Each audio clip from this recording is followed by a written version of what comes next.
గాలి ద్వారా నీటి ద్వారా తుమ్మినా తగ్గినా తాకినా వస్తుంది అంటారా కదా. మరి అటు చూడండి అందరూ, ఉంది అటుపక్క స్వామి చూడండి, అటుపక్క బొబ్బేరుందా మొత్తం యూట్యూబ్లలో చూసుకొని విత్తనమే అది కదా. కానీ యూట్యూబ్లలో వచ్చేది మంచిగా చూడవచ్చు నేను చెప్పాను, కానీ యూట్యూబ్లలో వచ్చేది వినాలే, కంటితో చూసి నిజ నిర్ధారణ చేసుకొని విత్తనాన్ని ఎంచుకోవాలి. అది రైతు యొక్క ముఖ్య లక్షణం, అవునా కదా. ఇప్పుడు ఇది ఈ తోట చూస్తున్నారు కదా, ఎలా ఉంది ఈ స్వామి బొబ్బర్లో పట్టుకున్నదని మీరేం చెప్తారు స్వాములు? ఏం బాగుంది చెప్పు.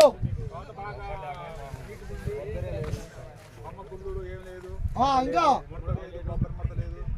ఇంకా ఇప్పుడు కాడిగట్టు పక్కన వైరస్ ఉంది, కాడికి ఇటుపక్క వైరస్ లేదు అంటే మీరు దేని నమ్ముతారు? అంటే విత్తనంలో దమ్ముంది, టెక్నాలజీ ఉంది కదా. సో అంత మంచి టెక్నాలజీ మీ వరకు తీసుకొస్తున్నాము అంటే ఈ